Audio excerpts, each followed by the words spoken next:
Ako po si Maxine, isang tipikal na kabataan dati na mahilig gumala. Ang lagi kong kasama ay si Patrice. Ang trip po namin ang magpunta sa mga kaibigan, maghanap ng mga halamang gamot sa iba't ibang kakahuyan at mag-jogging tuwing umaga. Isang beses po ay nagpasama sa akin si Patrice. Pupuntahan daw ang kapatid niyang si Poleng sa isang lugar na medyo malayo na sa amin. Nag-stalk raw kasi at siya ang inutusan ng nanay niya na sunduin ng kapatid. Pinayagan naman ako ng nanay ko na samahan si Patrice kasi lagi rin naman niya akong sinasamahan kahit saan. Ang kaso, hindi naman pala niya kabisado ang lugar na pupuntahan namin. Kaya pagdating namin doon, nagkaligaw-ligaw na kami. Inabutan kami ng paglubog ng araw. Malawak ang daan na napuntahan namin. Madalang ang kabahayan na nung mga oras na yon ay puro mga nakasarado na. May nakasalubong kami na isang ale. Tinanong kami kung saan ang punta namin. Ang itatanong ko sana ay ang daan palabas sa lugar na yon, yung papunta sa sakayan ng jeep. Kaso si Patrice, inunahan niya ako sa pagsasalita at ang itinanong pa rin niya ay yung bahay na hinahanap namin. Hindi raw kasi siya pwedeng umuwi nang hindi nakikita ang kapatid niya. Mapapagalitan daw siya ng nanay niya. Pinagbigyan ko pa siya hanggang alas 7 ng gabi. Pero pag hindi pa rin namin nakita, kailangan na talaga naming umuwi dahil ako naman ang mapapagalitan sa amin. Kaya lang ay hindi sinagot ng ale ang tanong ni Patrice. Ang sabi ng ale, gabi na raw. Bukas na namin hanapin ang hinahanap namin. Dahil delikado raw sa lugar na yon. Baka matsyempohan kami ng aswang. Nagkatinginan kami ni Patrice. Sabay tanong ko sa ale kung totoo ba ang aswang. Sasagot pa lang sana siya nang makarinig kami ng kakaibang kaluskos mula sa mataas at malalagong talahib sa gilid ng kalsada. Sabay-sabay kaming napatingin doon. Ang ginawa ng ale ay hinila kami ni Patrice palayo roon. Lakad takbo kami hanggang sa makarating kami sa bahay niya. Doon na muna raw kami magpalipas ng gabi. Ang narinig daw naming kaluskos sa talahiban ay mula sa aswang na kung tawagin ay abwak.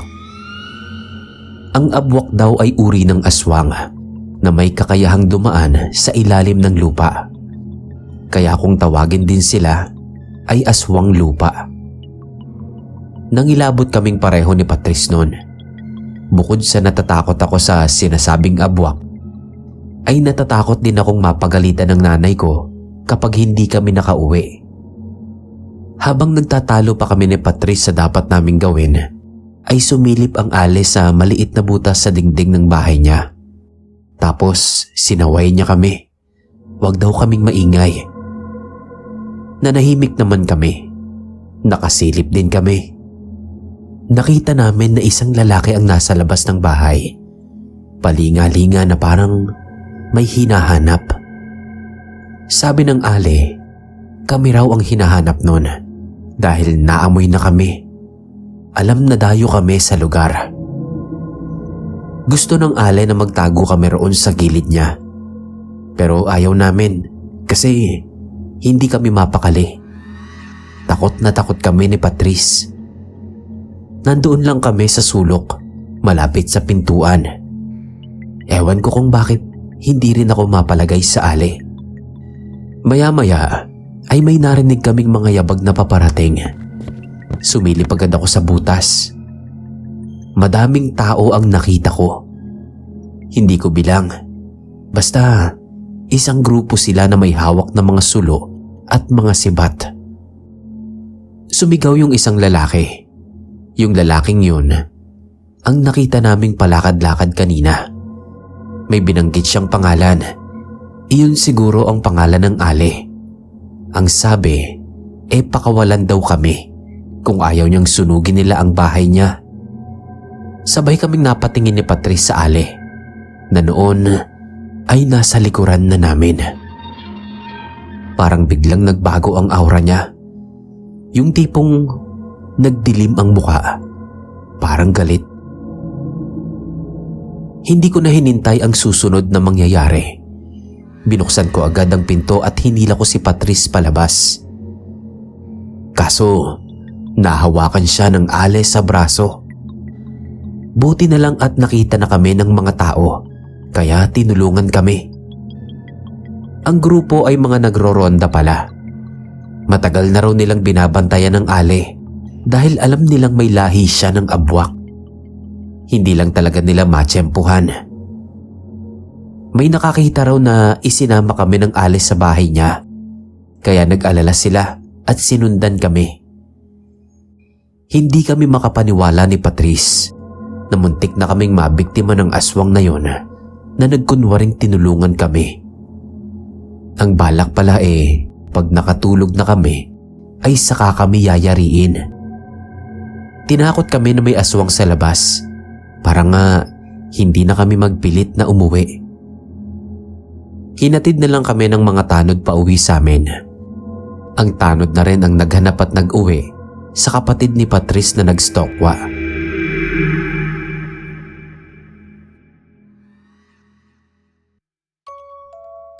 Kumusta po ang lahat? Ako po si Cyrus. Sa Maynila ako lumaki. Solong anak. Ang sabi ng papa ko ay may lahi raw aswang ang mama ko. Matagal nang patay si mama. Akala ko nga sinisiraan lang siya ni papa dahil hiwalay sila bago pa man namatay si mama. Pero nang makausap ko sa isang okasyon ang pinsan ni mama na si Tita Meng, ay inamin niya na may lahi nga raw kaming aswang. Pero ang mga bagong henerasyon daw sa lahi namin ay hindi na kumakain ng tao, kundi ng mga hilaw na karne lang ng mga hayop. Ang mama ko raw ay ganun din, kaya wala akong dapat ipag-alala. Nang mamatay ang lola ko na nanay ni mama, ay sinabihan ako ni Tita Meng na sumama sa kanya pag uwi sa probinsya. Pinayagan naman ako ni papa. Malaki na raw ako at tiwala siyang hindi ako papabayaan ni Tita Meng. 20 na ako nung time na yon. Pangalawang beses ko pa lang yon na nakarating sa probinsya nila mama. Nung una ay nung buhay pa si mama. Maliit pa ako nun. At pangalawa nga ay ang pagsama sa akin ni Tita Meng.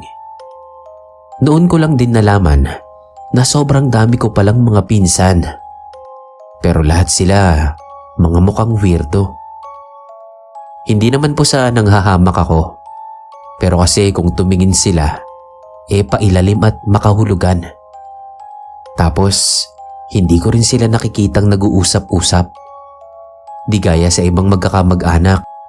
Kahit pa sabihin mong nasa lamay kayo, di ba? Tahimik lang silang lahat. Napakaseryoso. Tapos narinig kong mahigpit na binabantayan si Lola na para bang may kukuha rito. Hindi ako nakatiis. Tinanong ko na si Tita Meng tungkol doon. Sabi ni Tita Meng, binabantayan nila si Lola mula sa kaaway nilang lahi rin ng aswang. Mga aswang na mababagsik daw ang mga yon. Pumapatay talaga ng tao at karangalan sa mga yon ang makakuha ng bangkay ng kaaway. Hindi ko alam kung paniniwalaan ko ba ang sinasabi ni Tita Meng. Hanggang sa ika-4 na gabi ng lamay ni Lola, bigla silang nagkagulo. Kaya pala sinugod sila ng mga kaaway nila.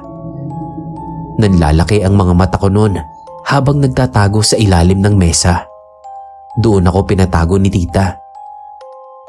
Totoo nga ang sinasabi niya na mababagsik ang mga kaaway ng lahi namin. Sa anyo pa lang nila, talagang matatakot ka na.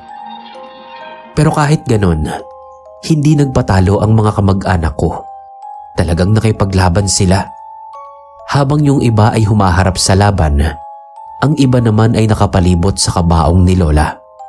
Bantay sarado nila. Sinigurado nilang hindi makukuha ng kalaban ang labi ni Lola. Yung labanan nila, hindi suntukan kundi kalmutan at kagatan. Kaya masasabi ko na hindi talaga sila mga ordinaryo. Nang matapos iyon, ay nangangatog pa rin ako sa takot. Nung ililibing na si Lola, akala ko pangkaraniwang libing ang masasaksihan ko. Pero iba, dinala nila si Lola sa bundok. Pagkarating doon ay nagsagawa sila ng ritual. Mahabang oras yon ng pagre-ritual. Nasa 2 oras yata, kaya nainip ako ng sobra. Tapos ay sinindihan nila ang bangkay ni Lola. Sinunog. Tinanong ko si tita kung bakit ganun ang ginawa. Iyon daw talaga ang tradisyon ng lahi namin. Paraan din daw yon para siguraduhin na hindi mapapasa kamay ng kaaway ang bangkay. Kung ililibing kasi sa ilalim ng lupa, ay posibleng makuha lang ng aswang na abwak o kaya ay balbal na mahuhusay sa paghuhukay. Naisip ko tuloy ang mama ko. Kaya pala nang mamatay si mama, ay niritwalan din siya. Hindi minisahan, basta pinakremate agad. Sabi pa ni tita, marami raw uri ng mga aswang. Pero sa tingin niya, ang dugong aswang sa lahi namin ay unti-unti nang mabubura sa paglipas pa ng panahon. Tulad ko, wala akong alam tungkol sa lahi namin, lalo na siguro ang mga magiging anak ko. Baka ang magpapatuloy na lang ay yung mga nananatili sa probinsya namin na hindi gustong kumawala sa nakagisnan.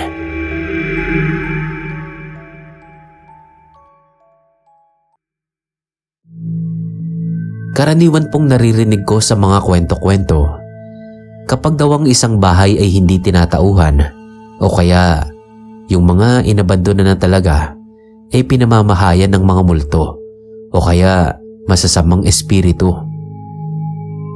Pero ang ibabahagi ko po sa inyo ay kakaiba. Hindi multo ang namahay, kundi isang aswang. Ako po si Joaquin at ang ikukwento ko po ay tunay naming karanasan ng papa ko nang magpasya si papa na bumalik sa dati nilang bahay. Yung bahay na yon ay minana pa ng mga magulang ni papa sa mga magulang nila. Kumbaga sa tao, napakatanda na talaga. Nagkataon naman na solong anak si papa. Nang magkaroon siya ng magandang trabaho, ay kumuha siya ng bahay sa subdivision. Tapos namatay sina lolo at lola, kaya yung bahay parang naulila. Kaya naman naisipan ni papa na bumalik na roon kasi nalulong siya sa sugal. Pati tuloy bahay namin sa subdivision naisanla niya. Pagdating namin sa bahay, may nahagip agad ang mga mata ko na parang anino ng tao tumakbo sa isang silid doon. Sinabi ko kay papa. Iniabot niya sa akin yung 2x2 na nakapatong sa pasimano ng bintana.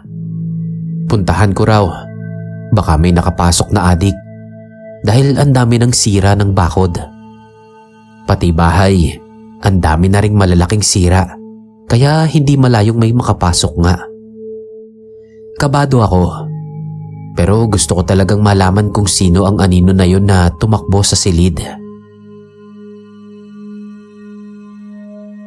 Iniangat ko ng bahagya ang 2x2.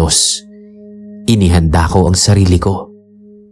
Pagbungad ko sa pintuan ng silid, ay wala akong ibang nakita, kundi itim na pusa. Tapos bigla ring lumundag sa bintana palabas. Kinabukasan ay naglibot-libot muna ako sa paligid. Nung bumili ako ng yosi sa tindahan, sinabi sa akin ng tendera na mag-iingat daw kami. Dahil ang bahay daw namin ay pinamugaran na ng aswang. Nabigla naman ako sa sinabi niya. Nakikita raw niya na doon umuuwi ang matandang lalaki na hinihinala ng mga taga doon na isang aswang. Hindi naman nila mapaalis dahil takot sila. Pag-uwi ko sa bahay, hinanap ko agad si Papa para sabihin ang sinabi sa akin ng matanda. Pero sabi niya, wag daw akong maingay dahil nakarinig siya ng kaluskos sa kusina. Dahan-dahan kaming lumapit doon. Pero ang tanging nakita namin ay isang itim na pusa tulad ng nakita ko sa kwarto. Napabuntong hininga si Papa. Akala daw niya kung ano. Hihimasin sana niya yung pusa pero biglang tumakbo palabas ng bahay. Mula nun, lagi na naming nakikita yung pusang itim. Kahit kinukutuban ako na iyon ang aswang, pinagsawalang bahala ko muna. Hanggang sa sumapit ang gabing yon, narinig ko na may lumagabog sa sala. Lalabas sana ako ng kwarto nang matigilan ako. Bahagya ko na lang binuksan ang pinto at sumilip. Nagdumilat ang mga mata ko dahil may sugat ang matandang lalaki ang nakahandusay sa sala. Nanghihina siya at ang daming patak ng dugo sa sahig. Ang sunod na nangyari ay nagpatayo talaga sa lahat ng balahibo ko sa katawan. Dahil ang lalaki ay unti-unting nagpalit ng anyo hanggang sa maging isang itim na pusa. Tapos ang pusang itim na yon ay isa-isang dinilaan ang mga patak ng dugo sa sahig. Hindi ko alam kung nasarapan ba siya o para linisin ang kalat na pwedeng maging dahilan ng pagdududa namin ni Papa. Matapos iyon ay lumabas na ulit ang pusa. Lumusot siya sa sirang dingding. Para akong maiihi sa salawal sa nasaksihan ko. Nang makalabas siya ay kakatukin ko sana si Papa sa kwarto niya. Pero nagulat pa ako nang malamang gising din pala si Papa at nakita rin niya ang mga nakita ko. Kinabukasan ay agad naming pinagtulungang ayusin ang mga sira ng bahay. Nagsabit kami ng mga bawang sa mga bintana at pintuan.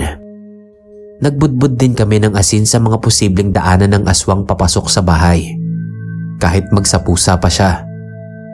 Siniguro namin na hindi na siya makakatira sa bahay namin. Isang beses ay nakita pa namin yung matandang lalaki na nakatayo sa harap ng bakuran namin. Nakatingin ng masama sa akin sa bintana. Nang ituro ko yun kay Papa, pinakyuhan pa ni Papa. Mula naman noon, hindi na ulit nagpakita ang aswang kahit saan yung itim na pusa.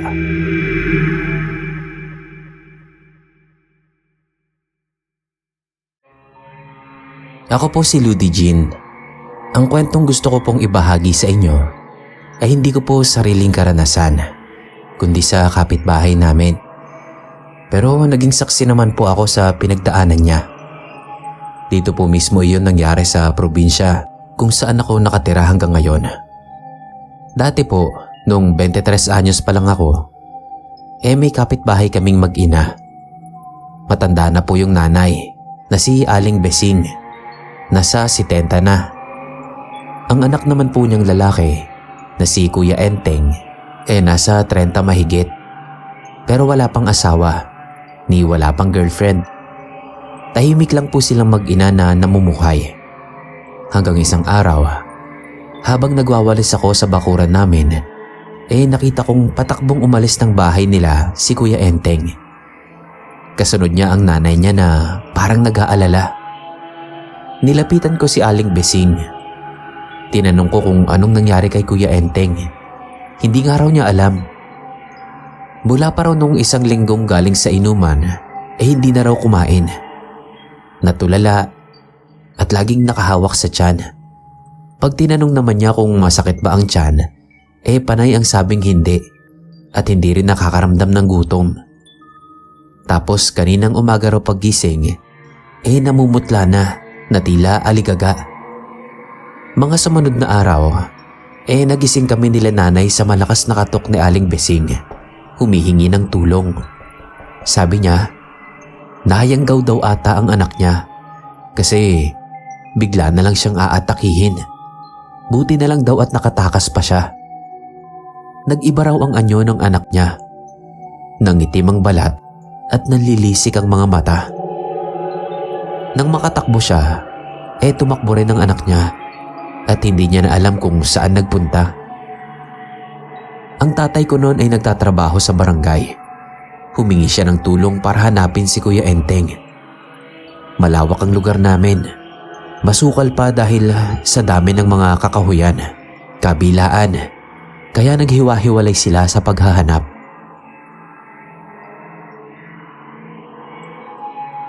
Si Aling Bising naman ay iyak ng iyak sa amin. Baka raw kung anong mangyari sa anak niya. Sa hula niya ay nayanggaw si Kuya Enteng sa inuman. Sinabihan na raw kasi niya na huwag dadayo ng inom sa ibang baryo. Pero sumigi pa rin. Nahuli naman agad ng mga tanod si Kuya Enteng. Nagpupumiglas daw kaya iginapos nila. Nagpatawag ng albularyo si Aling Bising para raw matignan ng anak niya at magamot pa kung tama ang hinala niyang nayanggaw nga. Nang dumating ang albularyo ay nakauwi na ang mga tanod. Habang si Kuya Enteng nakagapos sa upuan. Pero hindi na siya nagwawala. Halata lang na nanghihina siya at namumutla. Ayaw magsalita nakatulala lang. Kami ni nanay, nakaalalay lang kami kay Aling Bising. Agad na sinuri ng albularyo si Kuya Enteng mula ulo hanggang paa. Pati loob ng tenga, bibig, ilong. Maya-maya ay sinabi niya kay Aling Bising na tama ang hinala niya. Nayanggaw nga ang anak niya. Humagulgol ng iyak si Aling Bising. Isa pang ikinanlumo niya ay nang sabihin ng albularyo na maliit lang ang tsansang mapagaling niya si Kuya Enteng dahil 1 linggo na pala mula nang mangyari ang pangyayanggaw. Malaki raw ang posibilidad na malaki na ang ibon sa tiyan ni Kuya Enteng. Kahit sinong albularyo ay walang kakayahang mapagaling pa ang ganon. Nangako naman ang albularyo na susubukan pa rin niya ang makakaya. Pero kinabukasan lang nang bumalik ang albularyo sa bahay nila Aling Bising, walang nagbubukas ng pinto. Nang makita ko ngayon, ay tinulungan ko pa siyang kumatok. Nag-aalala kami, kaya pinuwersa na namin ang pinto. Ganoon na lang ang pagkabigla at panghihilakbot namin nang makita naming nakahandusay na si Aling Bising sa sahig. May kagat siya sa balikat at leeg. Dali-dali kaming pumasok sa loob. Susubukan sana namin na isalba pa si Aling Bising. Pero wala na. Wala na talaga siyang buhay. Si Kuya Enteng naman ay hindi na natagpuan mula noon. Kahit anong hanap sa kanya, ay hindi na talaga siya nakita. Pero wala namang napabalitang nabiktima ng aswang sa lugar namin. Kaya ang hinala ng mga kapitbahay namin ay lumipat siya sa ibang lugar.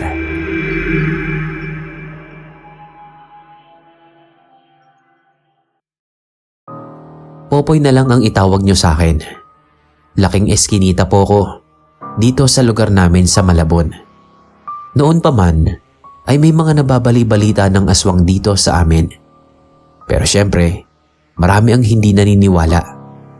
Sabi ng iba, sa probinsya lang daw yon, sa mga liblib na lugar.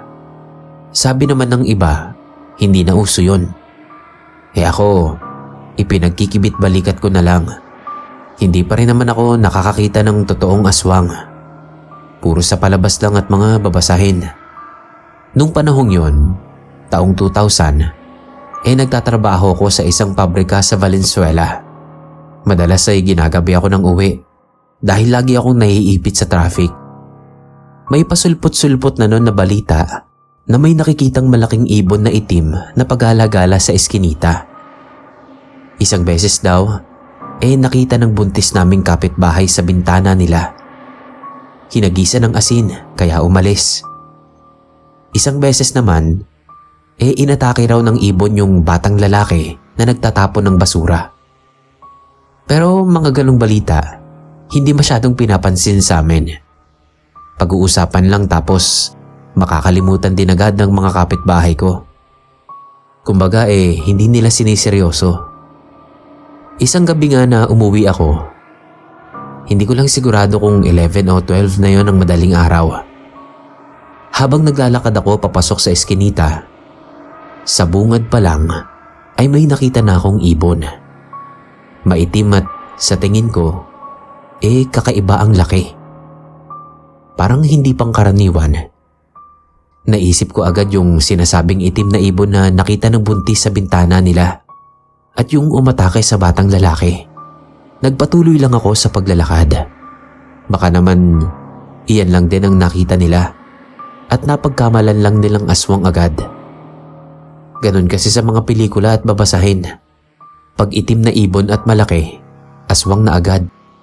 Hindi naman nila nakitang nagbago ng anyo.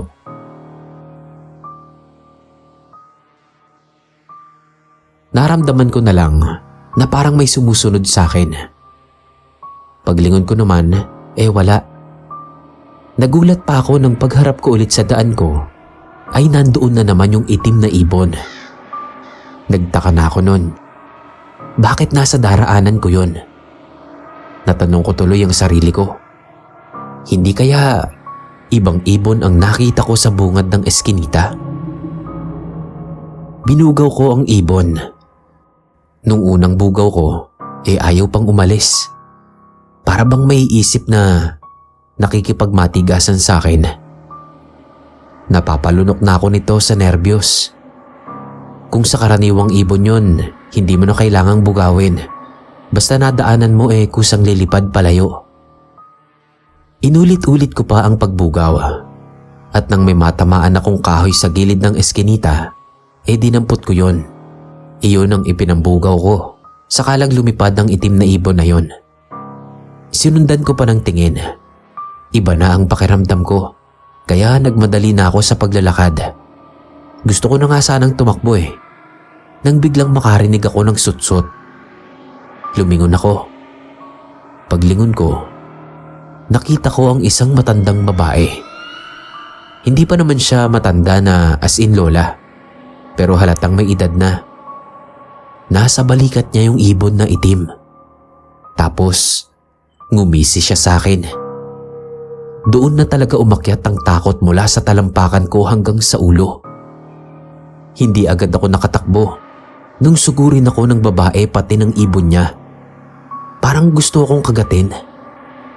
Pero nagpupumiglas ako at nagsisigaw ng tulong. Nagawa ko pa rin namang makatakbo. Hinabol nila ako.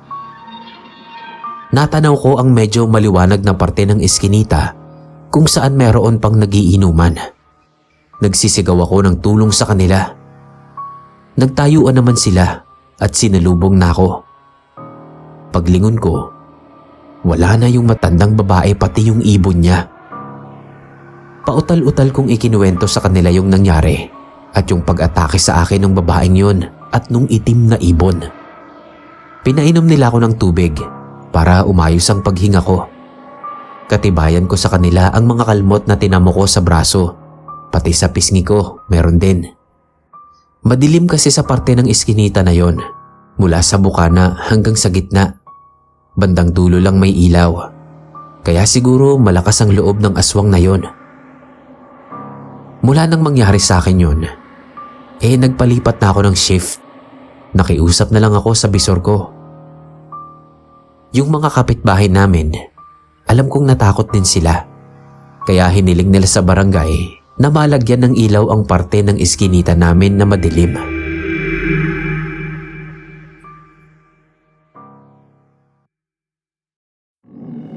Ako po si Andrew, tubong Samar, at kasalukuyan ngayong naninirahan sa Olongapo.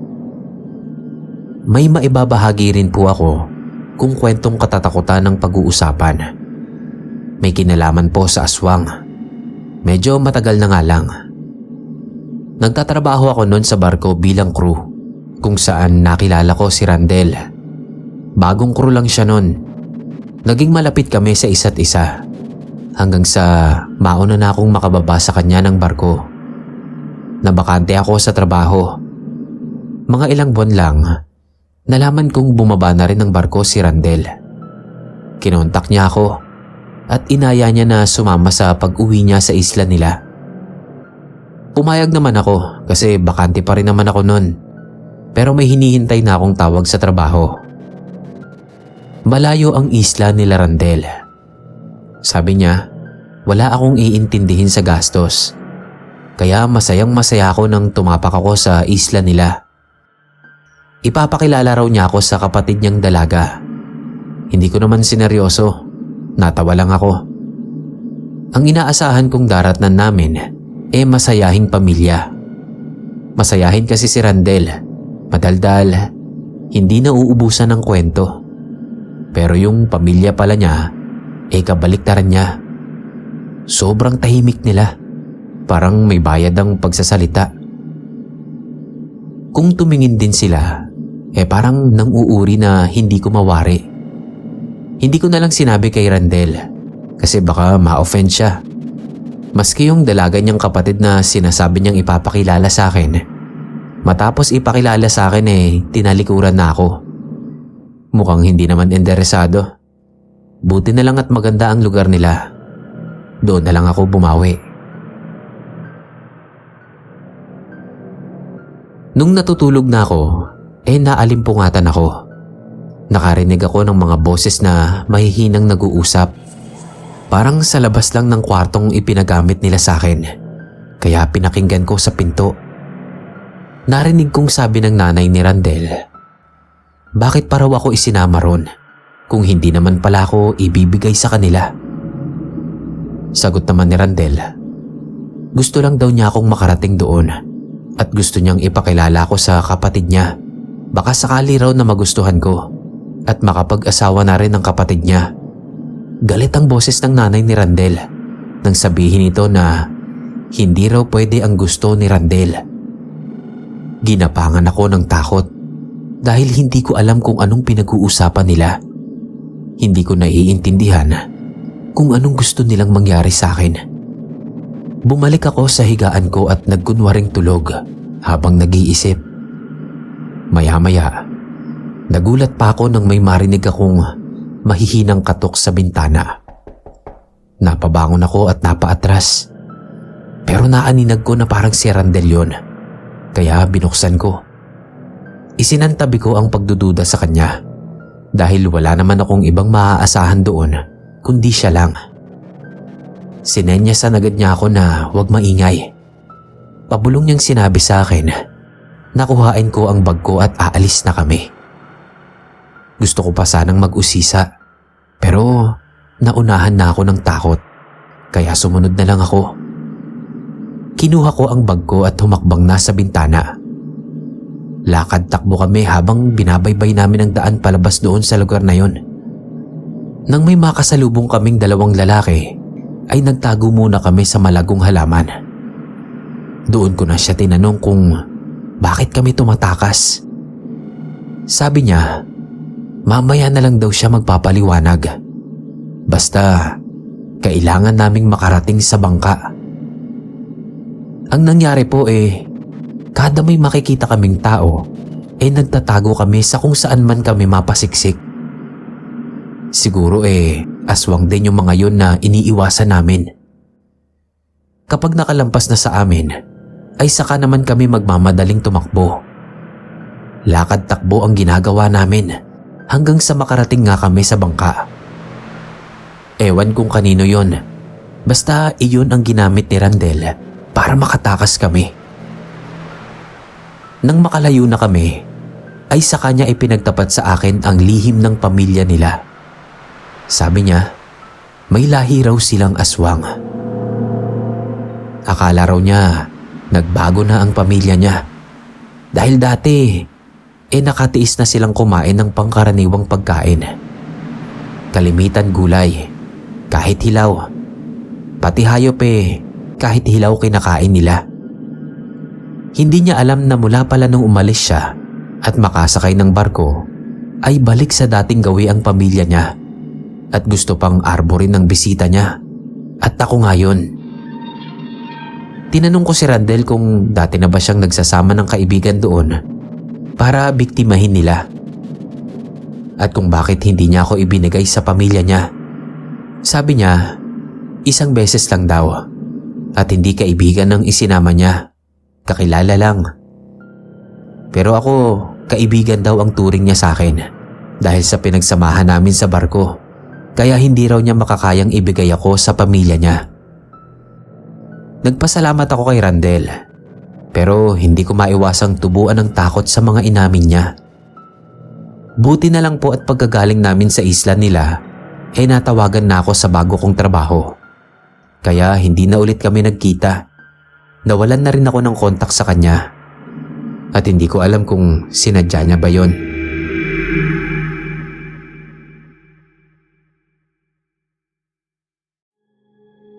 Kung pwede po sana, ay itago niyo na lang ako sa pangalang Jeric. Ang gusto ko pong i-share sa inyo ay yung katatakotang nangyari sa akin sa lugar namin dito sa Rizal. Sa barangay namin ay sanay na kaming labas-masok ang mga dayo, kaya hindi na rin namin kabisado kung sino ang taal na taga rito at tagalabas. Tulad ni Mang Arnulfo na isa sa mga nakakainuman ko. Hindi ko alam kung taga rito ba talaga siya o ano.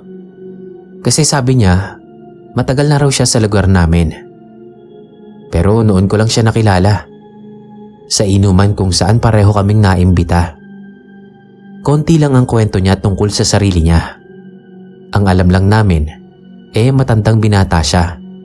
At ang kasama niya sa bahay ay ate raw niya na matandang dalaga rin. Mula nun, lagi ko na siyang nakakainuman kung saan-saan. Minsan dinadayo pa niya ako sa tindahan namin. May malaki siyang tato sa braso, kaya takot sa kanya yung pamangkin kong batang babae. Nung panahon na yon, ay bigla na namang nagparamdam sa lugar namin ng aswang. Sabi kasi ng mama ko, dati nang nauso ang aswang sa amin. Tapos nawala. Tapos bumalik ulit. Hindi naman ako natatakot kasi medyo modern na tayo ng panahon na yun Pero ang mga taga sa amin, lalo na ang matatanda, natatakot sila. Kaya bumuo sila ng grupo ng kalalakihan na magsasagawa ng pagruronda. Isang gabi, hindi nakauwi sila nanay dahil inabutan sila ng malakas na ulan sa lamay ng kamag-anak naming pinuntahan nila. Kaya doon na raw sila magpapaumaga. Kaya naman maghapon at hanggang gabi ay ako ang bantay sa tindahan namin. Mga bandang 12:00 ko na naisip magsara. Hindi pa kasi ako inaantok, kaya okay lang. Wala na rin namang ulan nun. Saka sinamantala ko na rin na magpagabi ng sara. Yung ibang tindahan kasi sa amin, maagang nagsipagsara. Natakot yata sa aswang. Sayang benta. Nang maisara ko na ang tindahan, papasok na sana ako ng bahay namin. Nang biglang may maramdaman akong dumaan sa likuran ko. Mabilis na mabilis lang. Para bang tumakbo. Hindi ko na lang sana papansinin nang marinig ko ang kakaibang ungol. Tingin ko, yung tumakbo ay doon nagtago sa halamanan sa gilid ng tindahan namin. Titignan ko sana, kaso may nakita akong patak ng dugo, kaya napaatras din ako. Kinuha ko yung kahoy na tukod ng tindahan namin. Hinawakan ko ng mahigpit habang nakatingin ako sa halamanan. Inaantay ko kung may lalabas doon. Pero mukhang walang balak lumabas. Kaya ang ginawa ko, dinampot ko yung lata sa basurahan. Hinagis ko ron. Paghagis ko, ay napaupo ako sa pagkabigla. Nang biglang lumabas mula roon ang isang nilalang. Nakatalikod siya at duguan nga. Mabilis ding tumakbo papalayo. Pero bago siya makalayo, ay nakita ko pa ang tattoo niya sa braso. Inalala ko kung saan ko nakita ang tattoo na yon. Naisip ko si Mang Arnulfo. Kapag nagiinuman kami, ay lagi kong tinitignan ang magara niyang tattoo sa braso na isang halimaw na may pakpak. Napaisip ako kung anong nangyari sa kanya. Bakit siya duguan? At kung may malala siyang sugat, bakit hindi siya lumapit sa akin? Dumaan nga siya sa likuran ko. Bakit doon pa siya nagsumiksik sa mga halamanan? Nasagot ang tanong ko. Nang ilang minuto lang ay nagdatingan ang mga rumoronda. Tinanong nila ako kung nakita ko raw ba yung aswang na hinahabol nila. Nakita nila yung mga patak ng dugo na nakita ko rin kanina. Itinuro ko kung saang direksyon tumakbo ang aswang, pero hindi ko nasabi na si Mang Arnulfo yun. Nagtakbuhan agad sila papunta sa direksyon na itinuro ko. Nalaman ko na hindi na nila nakita ang aswang. Tapos si Mang Arnulfo ay bigla na lang din siyang nawala sa lugar namin. Pati yung ate niya. Hindi na siya nagpakita, kaya lalong tumibay ang paniniwala ko na siya nga yun, ang aswang. Nakilala ko siya sa tattoo niya at malamang aswang din ang ate niya.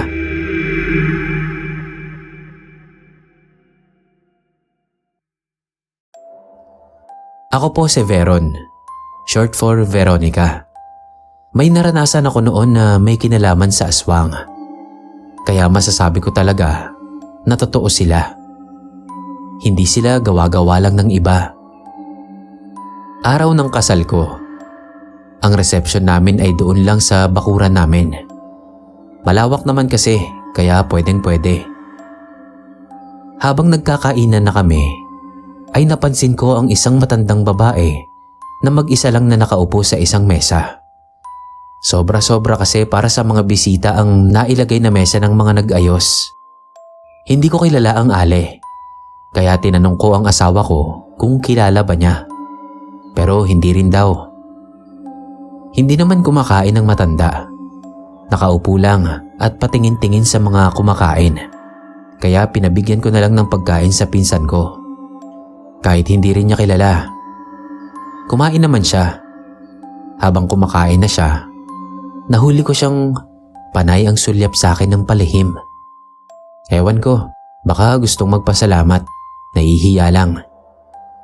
Gusto ko nga sanang lapitan, pero naunahan ako ng lola ko. Pinaalis niya yung matanda, kahit hindi pa tapos kumain. Tinanong ko si lola kung bakit niya yun ginawa.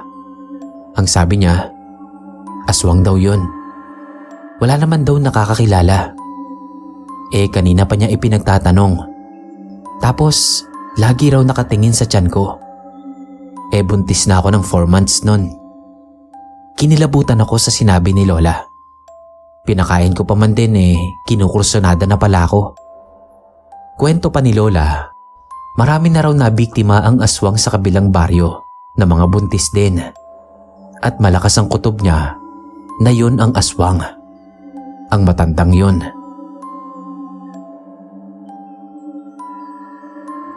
Nababalitaan niya ang tungkol sa aswang dahil madalas magawi si lola sa kabilang baryo. Naglalako kasi siya ng tinapa.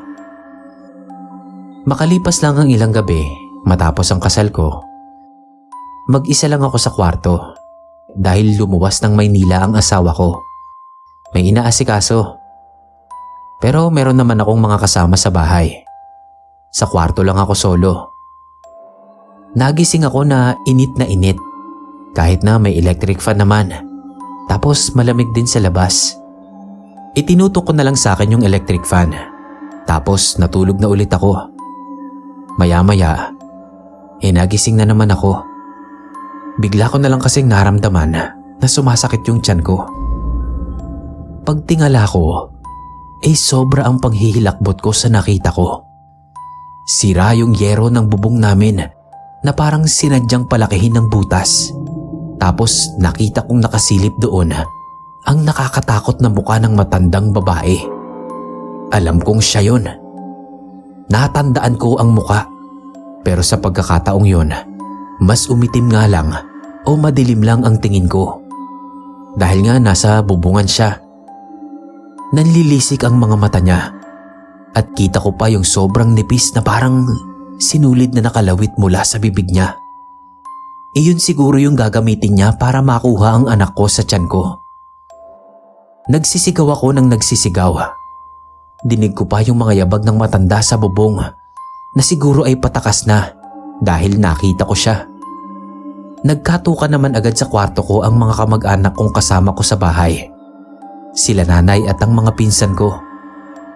Nang mabuksan ko ang pinto, ay sinabi ko agad sa kanila ang nangyari. Kaya ang mga pinsan kong lalaki Naglabasan agad sila para tignan kung saan tumakbo yung aswang na nakita ko. Kaso hindi na nila naabutan. Yung isang pinsan ko, nakita pa raw niyang tumakbo sa gubat. Pero ayaw na niyang sundan doon. Dahil baka doon pa raw siya madali. Kaya hinayaan na lang din nila. Kami na lang daw ang mag-ingat. Mula noon, kapag wala ang asawa ko, ay sa kwarto ko na rin natutulog ang kapatid at pinsan ko. 3 kami.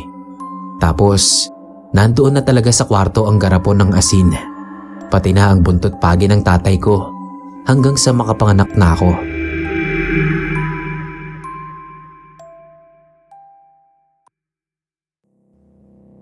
Tawagin niyo na lang akong Totoy. Nag-iisang apo ako ng lola ko sa father's side na si Lola Oneng. Dati po ay uso pa ang weteng. At hindi ko po ikinakahiya na yon ang naging hanap buhay ng lola ko. Doon niya kasi ako napakain at napag-aral. Kami na lang po ang magkasama sa buhay nun. Ang nanay ko kasi patay na. Si tatay naman may ibang asawa na pero wala silang anak. Sa Maynila sila tumira. Tuwing umaga at hapon, nagpapataya si Lola Oneng. Nalilibot namin ang buong baryo dahil marami talaga ang tumataya sa kanya. Madalas nga lang inaabot na kami ng gabi sa daan dahil kapag napachismis si Lola, matagal. Tapos hindi lang isa, ang dami niya laging katsikahan ng mga suki niya sa wedding. Ayoko sanang sumama sa pagpapataya niya. Kaso ayaw naman niya akong iwan na mag-isa sa bahay. 12 anyos pa lang kasi ako noon. Isang gabi nga, hindi ko inaasahan na makakaranas kami ng katatakutan. Pauwi na kami at tulad ng dati, laging sa Pilapil kami dumadaan. Doon kasi ang shortcut papunta sa bahay namin. Habang naglalakad kami, ay panay pa rin ang daldal ni Lola sa akin tungkol sa mga napagkwentuhan nila ng kumare niya. Pero natigilan siya nang may makita siyang tao na nakahandusay sa daraanan namin. Hinawakan niya ang kamay ko para pigilan ako sa paglalakad. Sabi niya, "Diyan lang muna ako sa tabi," at titignan niya kung tao nga ba yun.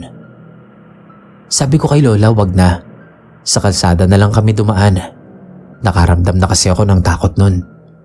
Pero hindi pinansin ni Lola ang sinabi ko. Sumigi pa rin siya. Dinampot niya ang mahabang patpat. Siguro para ipang-check doon sa nakahiga, para hindi niya na kailangang lapitan pa ng husto. Pero hindi pa man niya nagagawa, ay bigla nang bumangon yung nakahiga. Isang babae pala. Nagkukunwari lang na walang malay. Sobrang maputik ang damit at nakakatakot ang mukha niya na maraming balahibo. Nagsisigaw talaga ako. Si Lola Oneng naman, parang nasyak siya. Hindi siya nakagalaw, kaya nasakmal siya ng babae. Nakagat siya sa balikat. Natakot ako nang makita kong bumagsak si Lola. Hindi ko alam kung tutulungan ko si Lola o tatakbo na lang ako para iligtas ang sarili ko. Pagsigaw ko ulit, ay saktong may dumating na lalaki na hindi pa naman katandaan. Sinigawan niya yung babae na sumakmal kay Lola. May dala siyang itak, kaya siguro natakot yung babae at mabilis nang tumakbo palayo. Yung pagtakbo niya, style palaka. Nakatuon yung dalawa niyang kamay sa lupa, habang yung mga paa niya ay nakabukang parang palaka. Ang bilis, kaya hindi na inabutan ng lalaki. Tinulungan niya si Lola na makatayo. Dinala kami sa bahay nila. At doon, ang asawa naman ng lalaki ang gumamot kay Lola. Yung lalaki, nakalimutan ko na yung pangalan niya. Pero sabi niya, ilang linggo na siyang nagbabantay sa Pilapil dahil namemerwisyo raw ng mga pananim ang aswang. At doon din nga nag-aabang ng mabibiktima. May nauna na raw kay Lola. Pero buti na lang at nakatakbo. Isang bata at isang lalaking lasing. Maaabutan lang daw niya ang aswang na yon. Talagang pupugutan niya ng ulo. Dagdag na kwento pa ng lalaki. May hinala raw siya na ang babaeng aswang na yon ay ang babaeng nakatira sa gulod. Mag-isa lang daw kasi yun na nakatira roon at hindi nakikisalamuha sa mga tao. Kaya lang dahil gabi na nga, wala namang ilaw sa pilapil. Kaya hindi niya masiguro kung yun nga ba yun. Si Lola Oneng, ilang araw din siyang hindi lumabas ng bahay dahil sa nangyari. Nakatulala lang siya sa bintana. Tapos mahigpit ang bili niya sa akin na wag nang magpapaabot ng gabi sa daan. Lagi rin niyang chinecheck ang sugat niya na kagat ng aswang na yon. Naghihilom naman, kaya kahit papaano, nabawasan ang pag-aalala niya. Kalaunan ay bumalik na rin si Lola sa pagweweteng dahil wala na kaming makain. Siyempre, ibinida ni Lola sa mga suki at kumare niya ang nangyari sa amin sa pilapil. Kaya takot na takot din sila. Mabuti na lang daw at hindi naging aswang si Lola dahil sa kagat sa kanya. Biro nila.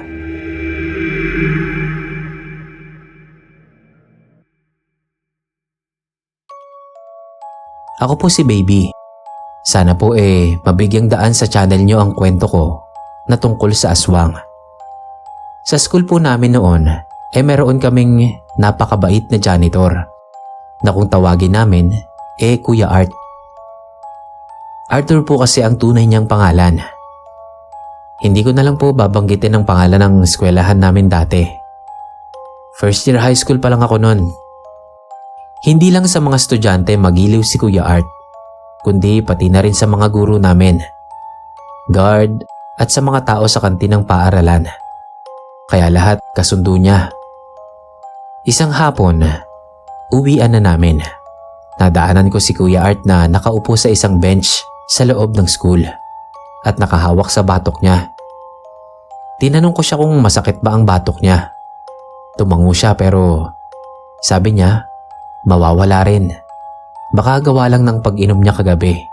Dumayo raw kasi siya ng inom sa kumpare niya sa kabilang bayan. Tapos sinabihan niya ako na umuwi na. Diretso bahay daw, bilin pa niya. Lumipas pa ang mga araw noon. Isang hapon, naiwan pa kami sa school ng dalawa sa mga kaklase ko. Dahil may tinatapos kaming project noon. Mag-aalas 6 na rin yun. Pinayagan naman kami ng teacher namin, pero hanggang 7 lang daw. At pababantayan na lang kami kay Manong Guard na mabait din naman sa amin. Isa pa, nandoon pa rin si Kuya Art at malaki ang tiwala namin sa kanya. Nasa loob kami ng room nang sabay-sabay kaming mapatingin sa pintuan dahil nakita naming may tumakbo. Kaya nagunahan kami sa paglabas para tignan. Nakita namin na si Kuya Art pala ang tumakbo. Tinawag namin siya, pero parang hindi niya kami narinig. Hindi rin siya lumingon. Nagkasundo kami na sundan namin. Dahil baka kung anong nangyayari. Nakita namin na dumiretso sa likod ng building si Kuya Art. Doon siya huminto sa pagtakbo. Hingal na hingal at tinuon niya ang dalawang kamay sa mga tuhod.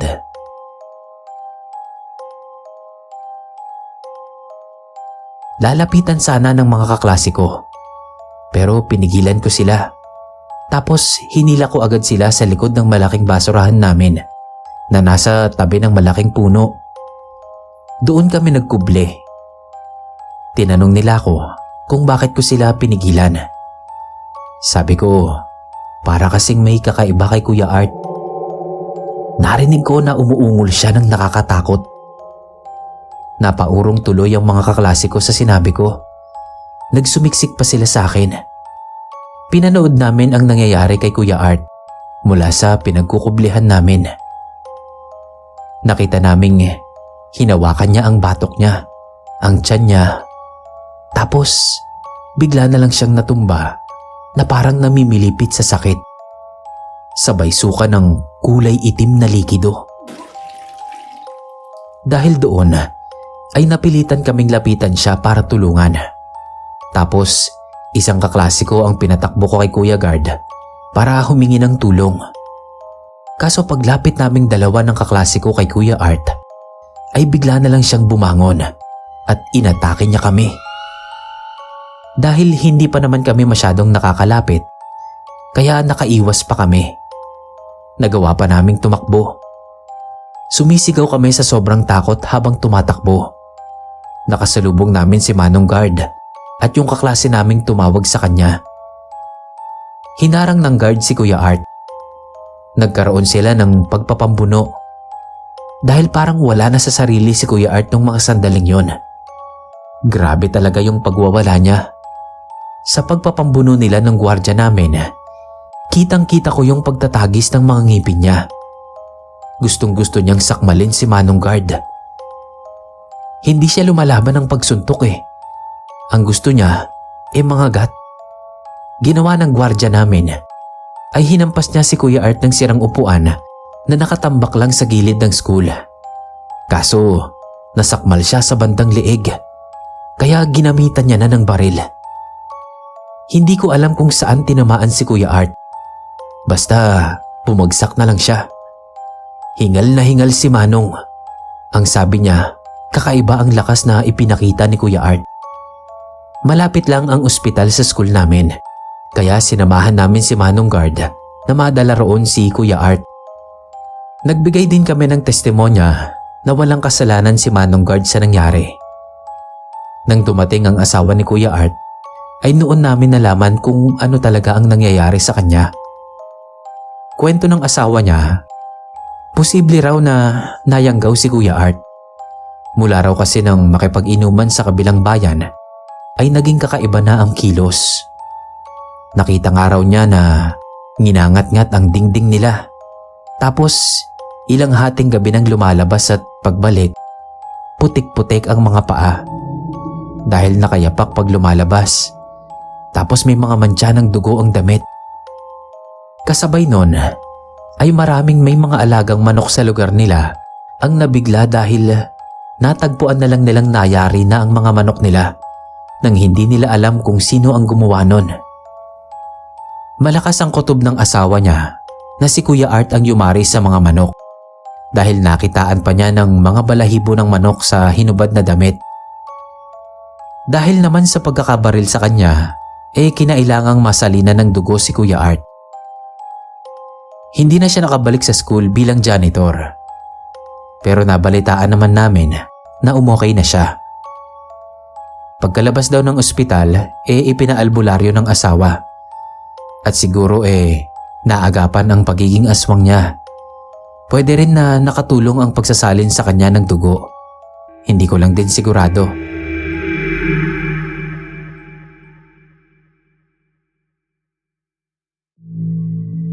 Kian po ang pangalan ko, taga Quezon. Nung maliliit pa po kami, nasa elementarya pa lang, ay may naging karanasan kami ng mga kalaro ko na hindi ko makakalimutan hanggang ngayon. Dito po kasi ay may nadadaanan kaming abandonadong bahay tuwing papasok kami sa school. Sabi ng lola ko, ang nakatira daw doon dati ay isang mayamang pamilya. Panahon pa raw ng mga Hapon. Pero nagulat na lang sila nang biglang nawala ang mga nakatira doon. Hanggang sa dumaan nga ang mga panahon na tuluyan nang naging abandonado ang bahay. May sabi-sabi na nasa ibang bansa na ang mga apo at babalik daw para iparenovate yon. Pero ang nangyari sa dating pamilya ay wala na talagang nakapagsabi. Dahil nga abandonado na, kaya kinatatakutan ng mga bata, pati ng ibang residente na matatanda na, kasi may multo raw doon na nagpapakita. Pero sa naranasan namin ng mga kalaro ko, ay hindi multo ang nakita namin, kundi isang aswang. Sira-sira na ang bakod ng bahay, kaya naisipan naming magkakalaro na pumasok doon. May puno rin kasi doon ng bayabas at iba pang mga prutas. Kahit walang nag-aalaga, tumutubo pa rin. Ang plano talaga namin, mamitas at maglaro. Nang mapatingala ako sa bintana, ay may nakita akong nakasilip doon. Sa tingin ko, isang matandang babae. Napasigaw agad ako ng multo, kaya nagtakbuhan ng mga kalaro ko papunta sa akin. Tiningnan din nila yung tinitignan ko. Kaso wala na silang nakita. Wala na sa bintana yung matandang babae. Kaya nagkayayaan kami na tignan sa loob. May mga bahagi na rin kasi ng bahay na sira na at pwede nang pasukan ng tao. Yung iba sa mga kalaro ko, ayaw, natatakot sila. Kaya 4 lang kaming tumuloy. Takot na takot din ako, pero sumama ako sa 3 kong kalaro dahil ayokong masabihan ng duwag. Pagpasok namin sa loob, ay tumambad agad sa amin ang mga sirang gamit na pinamahayan na ng alikabok at mga gagamba. Hindi na nga lang namin nagawang makaakyat pa sa itaas dahil sa hagdan mismo ng bahay ay nakita na namin ang matandang babae na nakaupo sa gitna ng baitang. Hawak ng 2 kamay ang parang laman loob ng tao. Parang mga bituka na marami pang dugo. Nginangasab niya yon na tila napakasarap. Nangalog ang tuhod ko. Nasuka ako sa nakita ko. Yung mga kalaro ko, nagunahan na sila sa pagtakbo papunta sa dinaanan namin papasok. Naiwan pa akong nakatulala. Binalikan at hinila lang ako ng isa sa mga kalaro ko. Hindi ko alam noon kung sino sa kanila ang humila sa akin. Parang kinaladkad na lang ako palabas. Nagkaroon tuloy ako ng maraming sugat sa tuhod at braso. Hindi naman kami hinabol ng aswang. Kaya pagkalabas namin ng bakuran ng abandonadong bahay, hindi na kami tumakbo. Napasalampak na lang kami sa semento dahil pare-pareho kaming nangangatog sa takot. Sinabi namin kila nanay at tatay ang nakita namin. Nabigla rin sila, pati yung mga magulang ng mga kalaro ko. Kaya nagplano sila na puntahan yung abandonadong bahay para makita yung sinasabi namin. Nagdala sila ng mga sibat, itak at mga asin at bawang. Basta mga panlaban sa aswang. Nang puntahan namin, hindi na namin ulit nakita yung aswang. Hindi sana kami paniniwalaan nila nanay. Pero nang makita nila yung mga patak ng dugo sa sahig, sa hagdan at maging sa itaas ng bahay na hindi namin naakyat nung una dahil nga nasa hagdan yung aswang, ay naniwala rin sila sa amin na may naglulunggangang aswang doon. Hindi naman daw pwedeng pakialaman ng mga magulang namin yung bahay at mahirap ding patunayan sa mga kinauukulan ang nakita namin. Kahit pa may mga bahid ng dugo. Isa pa, wala namang napapabalitang tao na kinain ng aswang sa lugar namin. Kaya sinabihan na lang nila kami na kalimutan na lang ang nangyari at wag na lang daw kaming babalik doon dahil baka sa susunod ay hindi na kami makalabas ng buhay at kami na ang makain ng aswang na yon. Naisip ko nga, baka nung nagpunta roon ang mga magulang ay nagtago lang ang aswang. Mali ang akala ng ibang tao na multo ang nasa abandonadong bahay. Pero tulad ng bilin nila nanay, ay hindi na namin ipinagkalat pa ang tungkol sa aswang.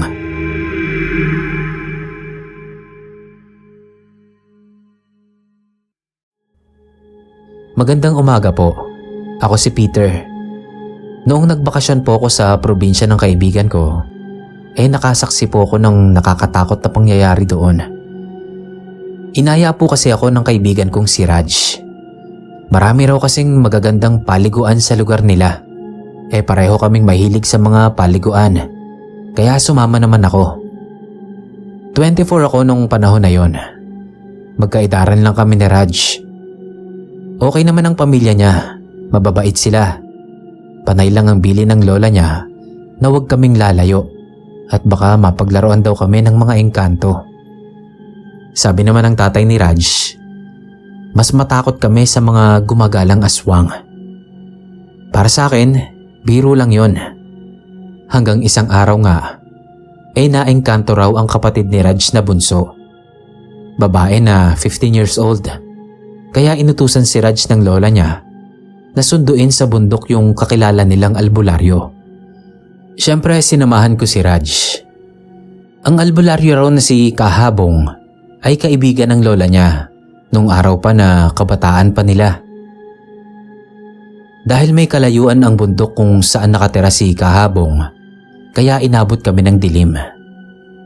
Pagdating namin sa kubo ni Kahabong, wala siya roon. Hindi muna kami umalis. Naghintay pa kami dahil masasayang naman yung pagod namin. Saka kailangan talaga ng kapatid niya ang albularyo. Wala din naman daw ibang albularyo na matatawag kundi si Kahabong. Nasa 2 oras na rin ang paghihintay namin nang sabihin ko kay Raj na bumalik na lang kami. Masyado na kasing gabi at malamok pa. Baka hindi rin naman uuwi ang albularyo. Nainip na rin si Raj kaya pumayag na siya. Nung pababa na kami ng bundok ay bigla kaming napatigil sa paglalakad. Sabay kaming napakuble sa likod ng puno nang makita namin ng isang matandang lalaki na may hawak ng parang latigo at tila may hinahamon.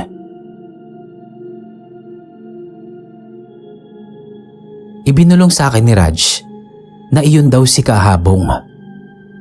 Hindi namin siya pwedeng lapitan dahil nga mukhang may kaaway siya nung mga sandaling yon. Kaya nanatili lang muna kami sa likod ng puno. Maya-maya, nakita namin ang isang nilalang. Itsurang tao naman siya sa muka, pero mukhang nasobrahan sa balahibo sa katawan. Mahaba ang mga kamay niya sa pangkaraniwan. Pati ang mga paa niya, sobrang laki. Hindi sukat sa binti niya. Humarap siya sa albularyo. Yung hawak ng albularyo na parang latigo, iyon ang ginamit niya na panlaban doon sa nilalang na ang sabi ni Raj ay isang aswang. Halos hindi kumukurap ang mga mata ko sa pagdudumilat sa nakikita ko sa mga oras na yon. Para lang akong nanonood ng nakakatakot at maaksyong pelikula dahil hindi talaga nagpapatalo ang albularyo sa aswang. Kung mabilis ang aswang, ay maliksi rin ang mga kilos ni Kahabong. Hanggang maya-maya pa, ay makita na naming duguan na nga ang aswang. Mukhang nanghihina na. Hindi siya umuubra sa latigong gamit ng albularyo. Bago pa niya matamaan si Kahabong, ay inaabot na siya ng latigo nito. Ilang beses na siyang bumagsak. Nakakatayo lang ulit. Pero sa sunod na pagkakataon ng pagbagsak niya, ay nahirapan na siyang bumangon. Kaya nang makatayo, ay mas pinili na lang niyang tumakbo. Hahabulin pa sana siya ng albularyo. Pero bigla siyang tinawag ni Raj. Nagulat si Kahabong. Ano raw ang ginagawa namin sa bundok sa ganoong oras? Hindi raw ba namin alam na napakadelikado roon? Sinabi ni Raj ang sadya namin. Halata sa mukha ng albularyo ang panghihinayang dahil natakasan siya ng aswang. Pero hindi naman siya makatanggi nang sabihin ni Raj na kailangan ng kapatid niya ng tulong dahil naengkanto nga. Sumama naman sa amin pababa ng bundok ang albularyo. Sinamahan lang muna namin siya pabalik sa bahay niya para kuhain ang mga gamit niya sa panggagamot. Habang papaba kami ng bundok, ay kinuwento niya sa amin na sinusubaybayan talaga niya ang aswang na yon na nagtatago sa bundok. Baka doon pa raw makapambiktima. Kaya hindi siya tumigil hanggat hindi niya nahanap matapos niyang makita ng isang beses. Kanina nga lang sana niya natsyempuhan. Sayang at hindi pa niya napatay. Nakatakas pa. Nagkatinginan na lang kami ni Raj dahil mukhang kasalanan namin kung bakit nakawala ang aswang. Pero hindi naman kami sinisisi ni Kahabong. Aabangan na lang daw niya ulit. Napakagaling na albularyo ni Kahabong. Natalo rin niya ang engkanto na gustong kumuha sa kapatid ni Raj.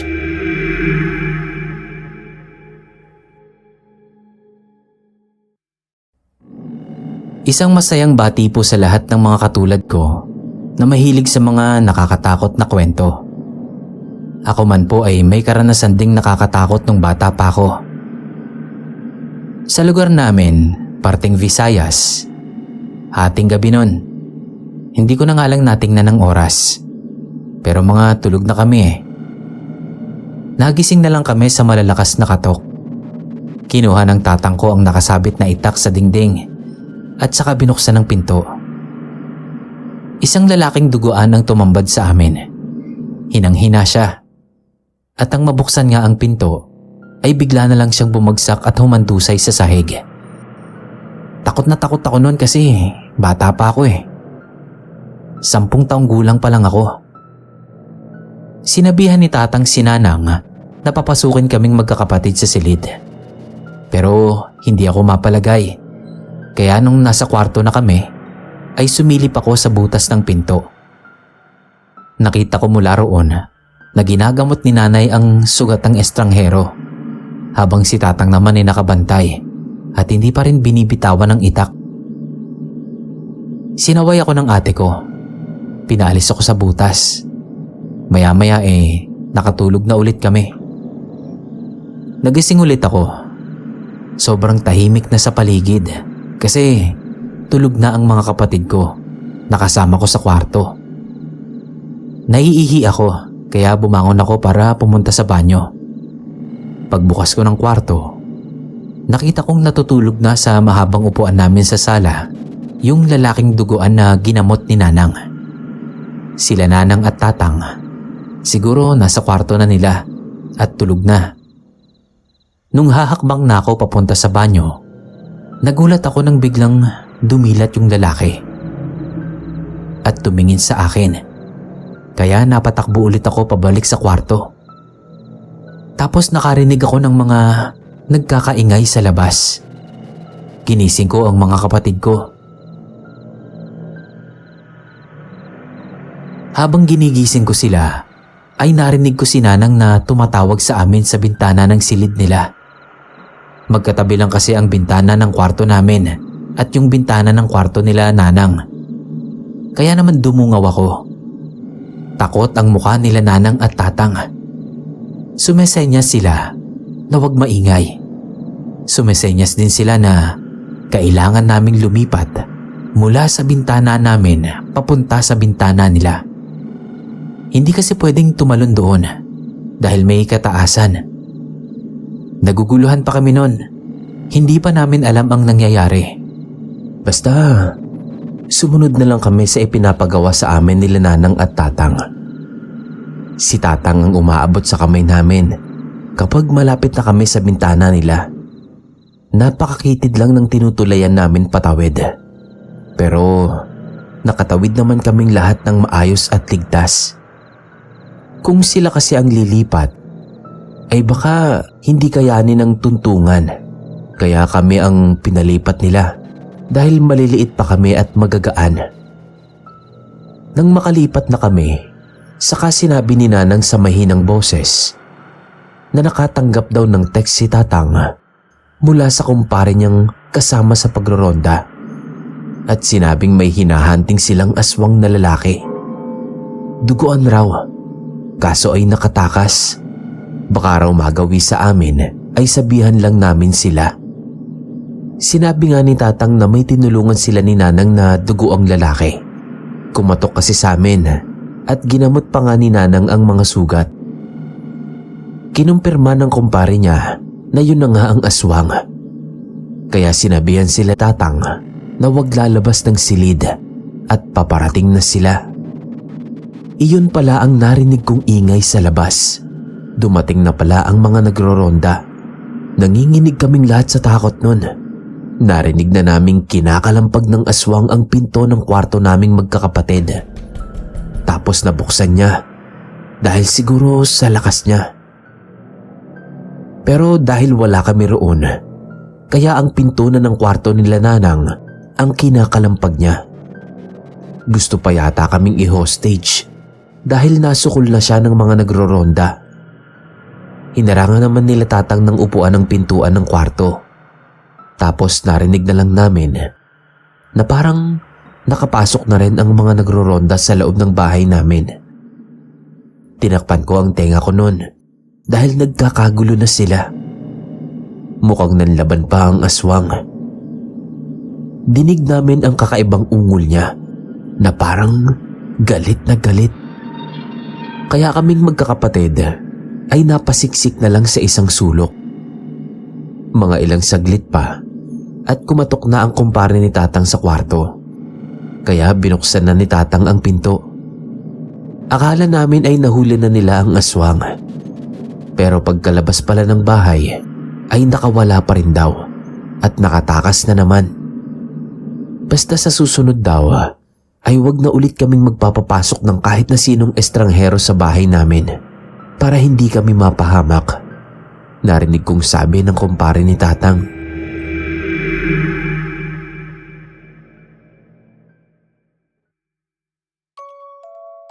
Sa lugar po namin sa Bicol ay minsan nang nauso ang mga aswang. Pero hindi naman yun naging malaking issue sa amin. Para kaming mga taga-probinsya sanay na sa mga kakaibang nilalang, pati mga engkanto.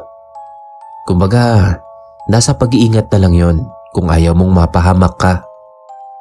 Tawagin nyo na lang akong Kahose. Kung tawagin din ako dito sa amin, mambabarik ng taon. Ang ibig sabihin po napakahilig ko raw sa alak. Kung saan may mabalitang nagiinuman, asahan mong nandoon ako. Isang beses po, nagplano kaming magbayaw na manghuli ng palaka sa bukid. Ang kaso naman, may nadaanan kaming nagbabarikan sa pangalawang kanto. Tinawag kami. Nakakahiya namang hindi pagbigyan ng mga kakilala, kaya't naupo na rin kami. Pansamantala naming nakalimutang magbayaw ang planong panghuhuli ng palakang bukid. Pero nang biglang may tumalong palaka sa paa ng bayaw ko, naalala namin. Kaya nagpaalam na rin kami sa mga kainuman namin. Ang sabi pa nga nila sa amin, bahagian daw namin sila ng mahuhuli namin, nang meron naman silang maipulutan. Noong nandun na kami sa bukid, ay sinimulan na namin ang panghuhuli. Nakakalibang. Sabi ko sa bayaw ko mukhang suswertehin kami dahil nagkataon na maraming palaka. Maya-maya ay kinalabit ako ng bayaw ko. Nung una, hindi ko iniintindi dahil abala ako sa panghuhuli. Pero sige pa rin siya sa pagkalabit sa akin. Kaya tinanong ko kung ano ba yun. Kaya pala may natatanaw daw siyang babae na nakatayo sa banda roon. Bandang gitna ng bukid. Sa pagkakatingin niya ay bulto ng matandang babae. Tinanaw ko rin at meron nga. Sabi ng bayaw ko, mukha raw aswang. Napanganga ko Talagang sinipat-sipat kong mabuti. Dahil baka nga naman tao lang yun. Nagkakamali lang siguro kami. Baka isang matandang babae lang talaga na naglalakad sa gitna ng bukid. Baka nanghuhuli lang din ng palaka gaya namin. Lalo't ang mga Bicolana ay sanay din sa mga ganoong gawain.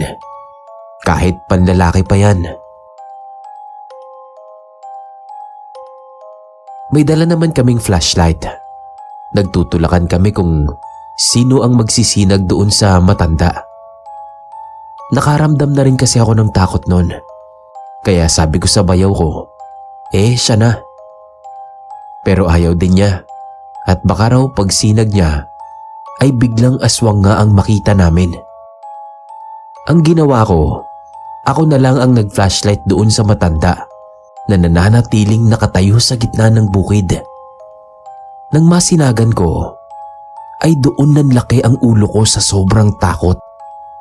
Dahil ang matandang babaeng nakatayo sa malayo ay nakita kong mabilis na tumatakbong papalapit sa amin. Yung itsura niya matanda, pero yung bilis niya sa pagtakbo ay parang nasa mga 20 pa lang. Sobrang liksi. At kahit medyo malayo pa siya sa amin, ay sigurado ko na nakakatakot ang itsura niya. Noon lang ako nakaramdam ng ganoong klaseng takot, kahit pa lasing ako. Nagbalikan sa bukid ang mga palakang nahuli ko nang mabitawan ko ang plastik na lalagyan. Sabay sigaw ko sa bayaw ko na, "Takbo na!" daig pa namin ang mga palakang tumatakas sa manghuhuli sa amin. Karipas talaga kami ng takbo. Nawala ang lasing naming pareho.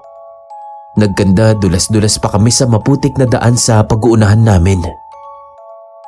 Nang makakita na kami ng kabahayan, ay saka lang kami huminto sa pagtakbo at nakahinga ng konti. Nilingon ko pa ang aswang na humahabol sa amin. Mabuti naman at wala na.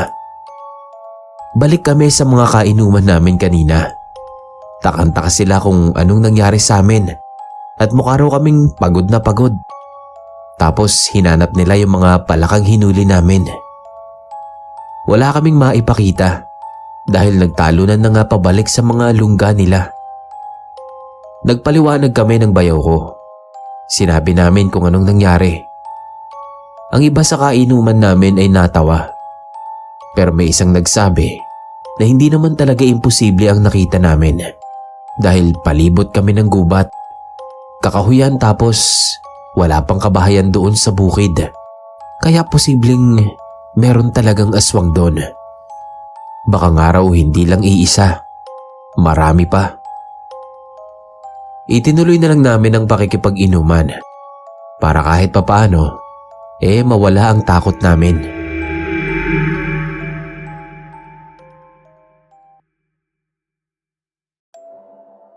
Ako po si Scarlett, isang probinsyana. Sa lugar po namin ay may isang lumang kapilya na kinatatakutan. Ang sabi kasi ng matatanda, may aswang daw doon na naninirahan. Natatawa na lang ako kasi paanong titira ang aswang sa isang kapilya?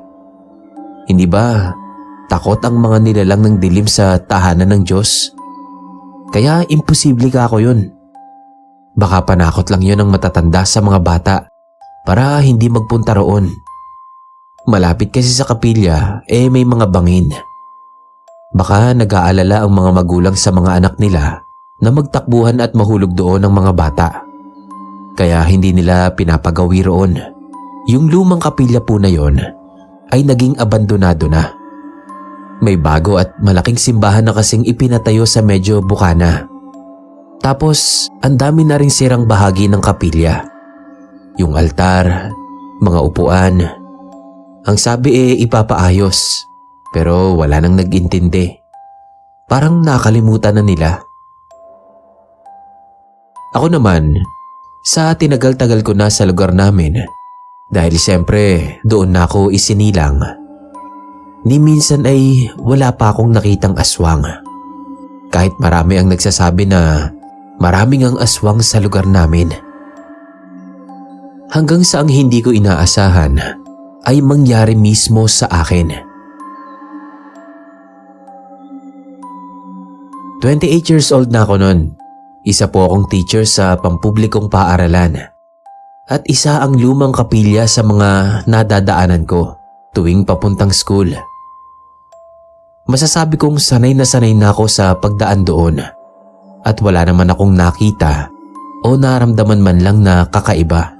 Pero isang beses, nung pauwi na ako galing sa paaralan, bandang alas 7 na yon. Kasi nag-meeting pa kami ng mga co-teachers ko. Napahinto ako sa tapat ng lumang kapilya. May natanaw kasi akong tao sa loob. Inaninag kong mabuti dahil madilim na. Akala ko nga namalikmata lang ako. Pero nang titigan ko, meron talaga. Nakaupo siya sa upuan. Tapos tumayo. May kinuha yata sa isang sulok. Tapos naupo ulit. Nang tignan ko ang pintuan ng kapilya, ay may kandado naman. Nakakadena pa nga tapos may kandadong nakasabit. Kaya sigurado ko na walang normal na tao ang makakapasok sa loob. Bagamat giray-giray at halatang mahina na ang kapilya, ay wala namang malaking butas na madadaanan papasok sa loob. Kaya saan daraan ng taong yon? Kinutuban ako na baka iyon na ang sinasabi nilang aswang. Kaya magpapatuloy na sana ako sa paglalakad. Nang biglang may isang itim na pusa ang humarang sa daraanan ko. Nakatayo ang balahibo na parang galit. Napaatras ako dahil tingin ko aatakihin ako ng pusa. Umaangil kasi. Pero pag atras ko ay nabangga ko ang isang babae na seryoso ang muka at walang kaimik-imik. Nakatitig sa mukha ko na para bang may ginawa akong kasalanan sa kanya. Nangalisag talaga ang mga balahibo ko sa katawan dahil yung babae na kinabanggaan ko at yung babae na nakita ko sa loob ng kapilya ay iisa. Paanong nakalabas siya nang hindi man lang nagalaw ang kadena at kandado sa pintuan? Tapos yung pusang itim ay nandoon pa rin na tila ba hinihintay na umaksyon yung babae. Siguro nasa isip nila pakilamera ko dahil huminto pa ako at sinipat pang mabuti ang loob ng kapilya. Gusto ko sanang himatayin na sa takot dahil akmang kakagatin ako ng babae. Hindi ako makasigaw sa sobrang nerbiyos nang biglang may matandang lalaki na sumigaw. Ang kapitbahay naming si Mang Lucio. May dala siyang buntot pagi at galit na pinaalis ang babae. Nagmamadali namang umalis ang babae. Tumakbo palayo na mukhang natakot talaga kay Mang Lucio. Pati ang itim na pusa biglang nawala. Siguro ay dahil na rin sa dalang buntot pagi ng matanda. Napaalis na raw niya dati ang aswang na yon na naglalagi sa kapilya. Kung bakit bumalik-balik pa. Sa uulitin daw ay lagi raw akong magdadala ng asin. Sapat na raw yon para iwasan ako ng aswang. Nanginginig pa ako sa takot nang magpasalamat ako kay Mang Lucio. Kung hindi siya dumating sa tamang oras, baka nabiktima na ako ng aswang na yon. Ayoko na sanang dumaan doon, pero wala naman akong pagpipilian. Iyon lang ang daan papunta sa bahay namin. Sinunod ko na lang ang payo ni Mang Lucio na lagi akong magbitbit ng asin. Maaamoy na raw kasi ng aswang yon kung may dala ko, kaya hindi na ako pagtatangkaan na lapitan para biktimahin. Naisip ko na totoo pala ang sabi-sabi ng matatanda sa lugar namin na may aswang ang naninirahan sa lumang kapilya.